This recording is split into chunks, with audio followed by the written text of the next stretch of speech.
Hey guys, I'm here. Welcome back for episode 6 of season 3 of Superman and Lois. We're going to go ahead and hop right into this because we were on break for a hot minute, and I want to just get right back into the thick of the story. And guys, if you want to see the full-length reaction, check those out over on Patreon, or if you become a member of the channel, get you access as well. It is a watch-along format, so you will need your own footage to sync up with the time codes for reaction the entire thing. You also get the same thing for all the other shows and movies that we cover here on the channel. You also get to suggest and vote on what movies we react to each month. We got monthly Q&As, behind-the-scenes footage to try to make it worth your while, so you're going to support the channel. Guys, if you enjoy this reaction, really appreciate it if you leave a like, drop a comment, subscribe if you're not already.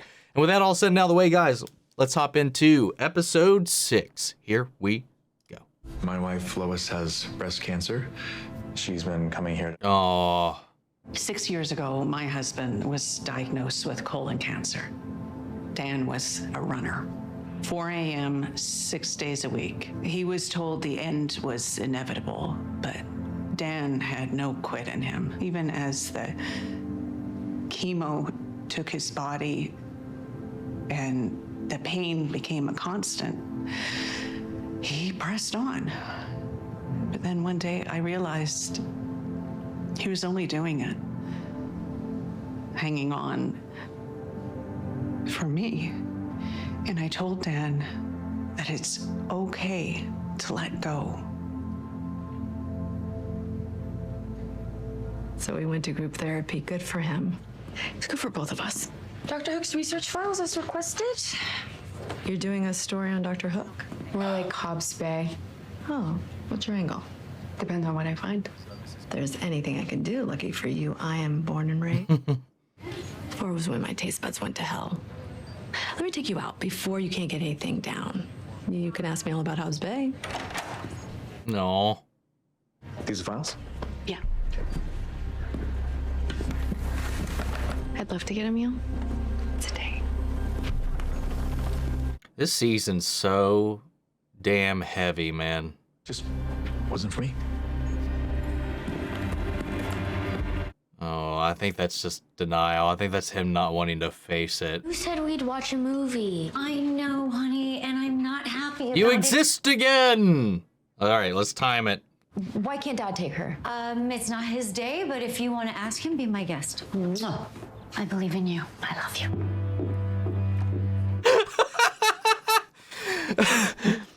No, but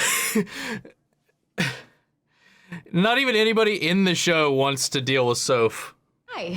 I am so sorry to keep you waiting. There just never seems to be enough time anymore. Yeah, tell me about it, girlfriend. I mean, you're mayor. Wow, I've turned into that divorced person people cross the street to avoid. No. No, not quite the situation here, but very curious how that's going to go when that comes to light. I look like a deflated balloon. I guess it's vintage? Mr. Cushing says I gotta wear a trainee uniform until I earn it. Rusty. I don't know, but the crew keeps saying he died in these. Oh my God. You look like a guy who made a wish to be a kid again. Hilarious. I have to go. If I'm late, the crew might make me dress up as a Dalmatian or something. It might be an improvement. No. Take it easy on him. He's training just like you. All right, well, Dad said that after I won the last hologram fight that I can actually do some saves on my own. That is not even close to what I said. I'm sure it's what you wanted to hear me say. It's your dad. Something's happening with Deadline. It's been over a month since you fought him. Maybe he's finally ready Oh, to wow. talk. It's been a month. Maybe you should go ahead. I kind of overdid it a little, plus I have plenty to do here. Can I go just for backup? Stay here with your mom. Aw, come on. Father-son supering. We got to see him in that new suit. Why the change of heart? Says he's sick. Take me to Bruno Mannheim. Seems pretty fishy to me. It's not. He's got tumors everywhere. Oh, God. Take me or I'll die. Take him. Wow, this is going to be an interesting conversation. I didn't tell him anything. I'm not a doctor. His body is tearing itself apart. Then you should take him to a hospital. Huh. That was a weird scene because he was like, I didn't tell him anything. But I did tell him to bring me here because you can save me. Okay, can I at least just get a shirt with my real name on it, please? See, that's the deal with your generation right there, right? Y'all just want to skip right to the top with a little dance move, little cat meme, something like that. No. When's the fair coming? Not till summer. Look, I promise I'll take you then, okay? Are we actually going to have a Soph-centric episode? Because that's going to build to something.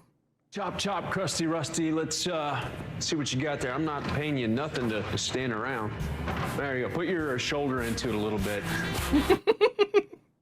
Just the straight up hazing, man. They definitely had a deal, but Mannheim wouldn't admit it, and then it was too late. Before Bruno Oh, had wow. a release, James DeStefano was diagnosed And he's dead. was also terminal. Was Henry Miller, right before he showed up with powers. And when the DOD took DeStefano into custody, he had traces of XK and your blood in his There it system. is. Giving powers to dying criminals? I mean, why go through the trouble? What if, and I know it's a big if, it's Mannheim, but what if this isn't about powers? What if he's actually trying to keep these guys alive? That's an interesting theory. I saved like this hiker and maybe a yoga instructor. It was nuts. Jordan, how many times do I have to say it? No saves without me. Well, I mean, What if you would have gotten hurt or worse? I told him he could go. I know. I mean, you were busy. And there wasn't time to check with you. You think you're ready? Tomorrow it's you and me at the fortress. Hell yeah, let's go. Nice, Dad. Yeah, now go shower. What's the Carpet! Sorry. Oh, God. What about Superman? He showed up to your office again. If he finds us down here... Let me handle Superman. I haven't seen you in a minute. We only had one shot. Then make sure you don't miss.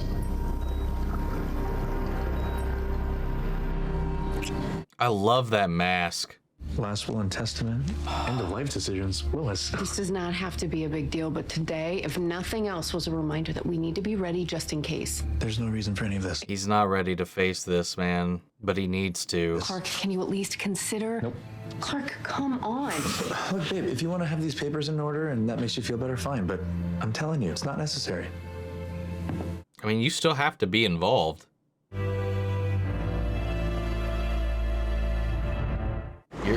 You literally are required to be part of those, assuming you're going to be the power of attorney and all of that. Kind of bad. Atomic Skull. It's about risk assessment, tactics, experience. How am I supposed to get experience if you won't even let me try? You'll get your chance. You just have to be patient. It's like those entry-level positions where it's like, this is entry-level, but we require 20 years of experience. All right. Bring it. Oh, interesting. In one form or another. I remember when it had red leather booths, and you could bring your own wine. Ugh, it's been a while since. What if she's related to Mannheim? Anytime I even acknowledge that not everyone beats cancer, he just refuses to believe that I could be one of them. That's a reality we have to face all day, every day. Maybe I'm just suspicious she's getting like such a big role.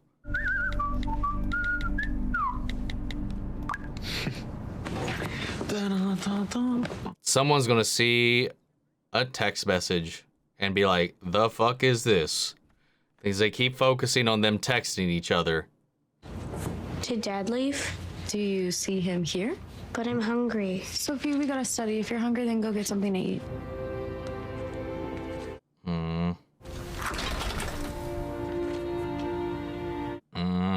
You're basing this theory on, what, a feeling? The same one that has led me to every big story I've ever broken. I'm not about to argue with Lois Lane, but I mean, the hospital has done so much good for so many, including you. They caught things that my first team missed. If they hadn't, I wouldn't be here. So it's hard for me just to imagine them doing something that could hurt people.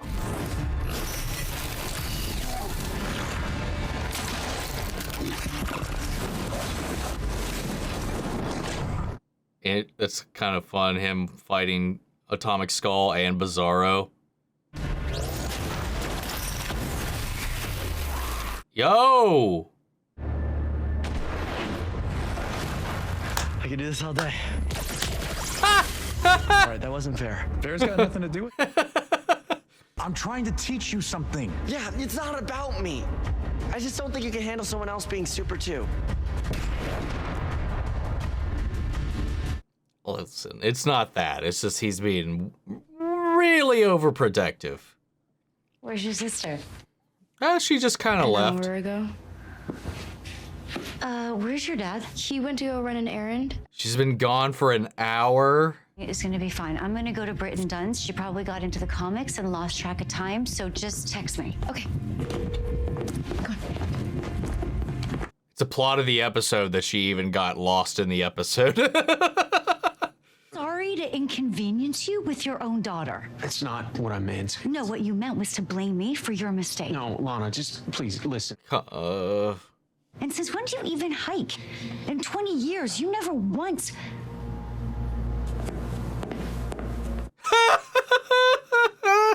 No explanation necessary. I need to go find my daughter.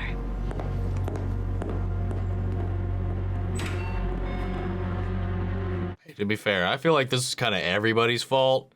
How is this fine? You're shooting our son with lasers. It wasn't me, it was the program. And besides, I'm just trying to prepare him for the worst. Okay, so then it's just different when it comes to me. Oh, wow. Walked right into that. Hey, where are you going? I'm going for a ride. Just please don't follow me. And while I'm gone, maybe apologize to our son for laser beaming him.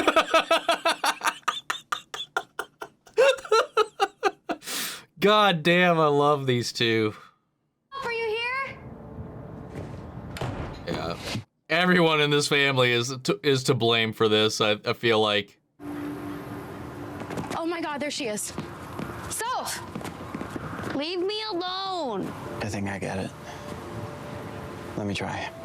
Last summer was my first time at the fair. Sarah says you guys used to go all the time. Must be tough. Everything with your mom and your dad. Everyone always forgets about me. A little meta commentary right there, I feel like. My parents, my brother, they're kind of a big deal, so. Jordan's not a big deal. I mean, Sarah dumped him. Oh. When I first moved here, it was like everyone from my old life was just gone, and I felt really alone. They even tried to convince my parents to let me move back to Metropolis. By yourself? It was not a good idea. I was just upset. And sometimes I just took that out on my brother. He always had my back. That's what family does. But that's your family. Mine doesn't care about me. I kind of doubt that. That was a real hero moment, man, for Jonathan. Hey, might be a new shirt in your future.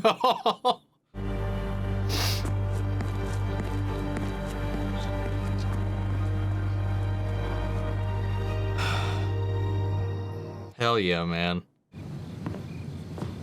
I know you're mad at me. I just want to say, I'm sorry. I'm listening. You had to figure it out by yourself. I have Superman to learn from. There's no better teacher than that. What is it?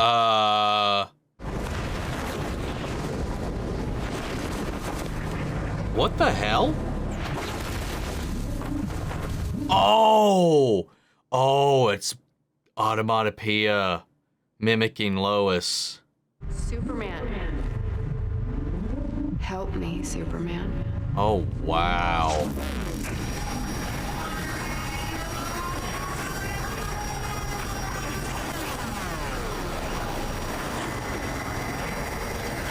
Jordan, time not to listen to your dad. Get your ass over here, man. Ooh. Got a new shape in the mask that time. Oh, wow. Mom, you're okay. Yeah, why wouldn't I be? We heard you screaming. You need to listen for your father. I need to call Grandpa. DOD won't make it in time. You need to help him. Dad said I wasn't ready. Then prove him wrong. You can do this. Suit up!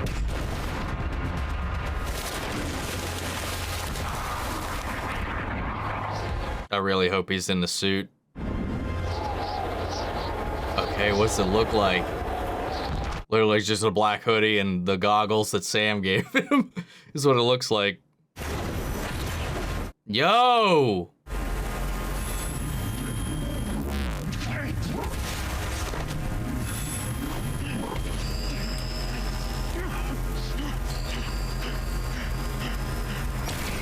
You have super speed though, by the way, man. Just move.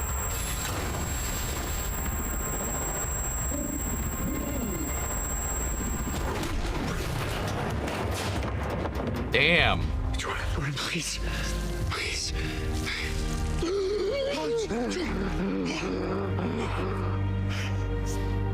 I mean, he had every opportunity to move. Mom, you're right. I took down a bunch of bad guys. I even got shot with kryptonite, but I didn't get hurt. We're gonna run some more tests at the fortress, but it seems like kryptonite doesn't affect him the same way. Hell yeah, man. Jordan, saving my life. Well, Kent, what are you, the worst rapper in Kansas? Okay, well, Sarah thought it was cool, so. Oh. When he got shot, that was the worst moment of my life. It's like living in a nightmare, and I realize I've been so obsessed with keeping him safe because for the first time I can't keep you safe. I feel really powerless. Yeah, this is different from anything we've ever faced. I promise you I will be better at being here for you in whatever way you need me to be.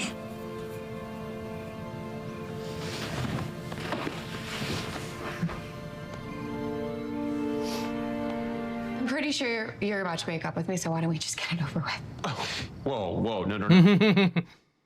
Well, where does that leave us then? I thought maybe we should stop sneaking around and make this a little more, Public?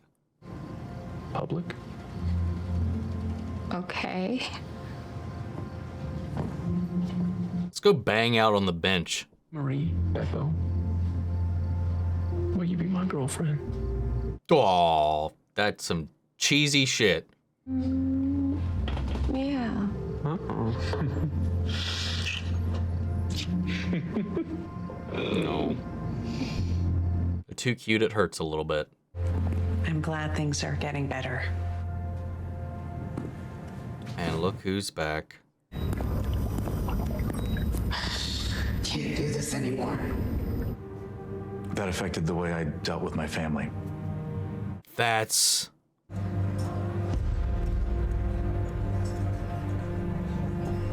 I find myself facing a problem that I can't do anything. that Lois was having dinner with. Uncertainty. My powers are fading.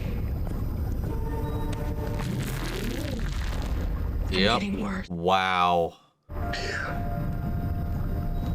I'm going to save you. What I do know is Wow. any way they need. So that's why I'm here. To ask for help. Dude, I don't even know what to say about this episode, man. This show's just too good. I don't know what to say. Like, the way it's handling all of these themes, man, this serious subject matter, it's all just so beautifully done. Like, I don't even know what to add to it. I mean, I guess we could talk about the Jonathan stuff. You know, he got to be a superhero in his own way this episode. Without the powers, without anything, like, he got to use the heart. Like, the heart that he got, you know, that he's got on his own, that he gets from Clark, that he gets from Lois. To be the one to really kind of pull Soph back into the fold here while everybody else is just so caught up in their own worlds. And just the way that he stepped out of the shadows to just kind of, like, comfort her and relate to her with his own experiences that we've seen over the last couple of seasons. It was just really, really beautiful. you know, I made my jokes about Sophie and all that stuff. And of course, there's a lot of the behind the scenes stuff and like the legal reasons why they can't have her on the show all the time and stuff like that. But like, it's funny, but like they did find a way to really kind of make a nice little point out of it. And then we have the Chrissy stuff with Kyle and how that's really kind of escalated from this fling to this actual thing that like Kyle's like trying to like make something out of. This is one of the few times that the show did kind of cave into like a very typical storytelling trope, the way that Lana stumbled upon them. I thought this texting would come up. I mean, I guess it did at the end because he was texting and calling and she wasn't answering, and they set up how they were just kind of always doing that back and forth. So like I was expecting somebody to like, maybe he sat down his phone for a minute and then somebody's going to accidentally see a new text pop up or something. And that was going to be how that came about. But Lana looking for Soph and then stumbling upon him not being with his daughter, but being with Chrissy, that's a worst scenario. You know, rightfully so, Lana was upset, but everybody was just kept passing Soph around. You know, Lana passed Soph on to Sarah. Sarah passed Soph off onto Kyle. Kyle passed her back onto her, and then he ended up taking her to the station, and then it was just like nobody gave a shit. So like I can't really put any fault on anyone because honestly, you know, if he had to step out, you know, it's perfectly reasonable to ask your teenage daughter to watch your non-teenage daughter until you get back. It's just the whole situation was just not great or conducive for just any kind of valid conversation to come out of it in the end. But I'm very curious to see where this goes with Lana now that she knows about him and Chrissy. It's got to feel extra icky a little bit on Lana's part, having just talked to Chrissy earlier, and maybe this kind of gives her a little bit of insight on why Chrissy was kind of acting a little off. But like the whole setup and this recurring character from the hospital, I was like, I'm surprised we're still focusing on her. I'm not, like, as a recurring thing, but the fact that she like, invited Lois out and then we're spending some time, she keeps talking about her unnamed husband. It was just like, it's Bruno, isn't it? It's gotta be. But like, I didn't entertain the onomatopoeia reveal until a little bit later. I feel like that probably should have been a little more obvious once I started to sniff up that tree. The fact that she's defending all this, like the good we're going, that's just some good acting on her part as like a character, not necessarily as an actor, but like as a character in the show, you know, talking about the good they do and the fact they don't do bad and all this kind of stuff. And yet she's like his enforcer at the moment. She's killed people. So like, that's some bullshit right there. I thought she was just going to be like his wife he's trying to save, but doesn't know about the shady shit on the underside of it. But no, she just straight up bold-faced lied about that or acted her ass off through it, or like she truly believes that taking these lives are a good thing. And I don't know which is worse on top of that. But the whole Jordan and Clark stuff, like them developing these bonds, and again, Jordan trying to prove some relevancy in this world, to like show that he can actually do some stuff without Clark's supervision, besting his simulations, but at every turn, Clark just trying to keep him down and keeping out of it, and for like right reasons, but it's getting a little excessive at this point. And I think it's more of a redirection of his powerlessness, as he kind of goes on to say earlier about being unable to help Lois. And I love the way they're handling all of this, the way they talk about these conversations, the real way that they are exploring this heavy subject matter that I myself has experienced, some friends have experienced. I know plenty of people that have gone through a lot of these same talks and same situations, and you know, it is a toss of the dice, man. You know, there's always going to be that possibility. My mom survived. My best friend's mom, she didn't. You know, it's always going to be just a luck of the draw and just see what happens. You know, there are external factors, there's internal factors, there's treatment quality, all that plays into it. But at the end of the day, you're fighting for a chance, and not everybody's going to get that chance. And Clark is, for the first time, this isn't something he can just laser, he can't just punch, he can't just move Lois out of the way and he doesn't know how to deal with this. And I like that approach. It was a lot of fun. Well, I dare say fun, but like it was really great watching this unfold because again, the writing and the actors just do a solid, beautiful job at bringing this whole thing to life. And I'll even say like too, for, you know, I've kind of talked about how I miss Jordan and his kind of like performance that he brought to the character of Jonathan. Like, because it always felt a little more tangible, a little more, I personally felt like a little more depth there, but I think this was like the first time that I kind of felt that from this new actor, man. And I really did like it. But the revelation that Jordan is immune to kryptonite, I mean, like it still rattled his veins, but he recovered like almost immediately. It didn't even penetrate his skin. It penetrated his suit, but not his skin. But he did have like a little bit of a rash from it. So like he said, he's immune to it, but like I feel like that was a little bit of an overstatement because he still had the weird clenchy vein things around his face, like Clark kind of gets, but it didn't affect him in the same way. And I still don't know what exactly they're going to achieve with Bizarro, other than they're going to attempt to reanimate him in some way. Though do they not know, or do they know that XK and Clark's blood here is different, is going to affect that body differently? Because our XK doesn't empower, our XK depowers him. So I don't know what they're going to do with that, or hopefully they didn't forget that plot point, but we'll see where that goes, because all of his experiments seem to center around using their stockpile of Clark's blood on top of the XK they've been hoarding. So I'm curious to see where that's going to go. And again, we haven't seen Lex yet. They put out a Lex trailer, so he's definitely coming, but I'm not too sure when. And how that's going to come into play in the back half of the season, of all things. But we know in Superman and Lois fashion, there's going to be a twist to this. There's going to be a just out of left field villain that's going to come out of nowhere, and I just don't know where it's going to come from. Is it going to be Mannheim? Is it going to be Lex? Is it going to be whatever Bizarro maybe becomes? I don't know. We'll have to wait and find out. But guys, what did you think of the episode? What was your favorite bits? Sound off the comments. Let me know your thoughts down below. We'll carry on the conversation after the video. Remember, if you enjoyed this, please leave a like, drop a comment, subscribe if you're not already, and you can check out the full-length reaction over on Patreon, or if you become a member of the channel, gives you access as well. And speaking of, before we go, I want to shout out our channel legends: Manny, Cher, Ryan, Karen, Jason, Coleman, Philly Vane, Yori, Coruscant, Margaret Grace, Melita, Robert Anguiano, Raven McGann, Jeffrey Hale, M. Sephiroth, Jake and Gerald, Josh Lee, and Tiff. Thank you guys so much for your continued support. But that's it for this video, guys. I'll see you all in the next one. Take care, everybody.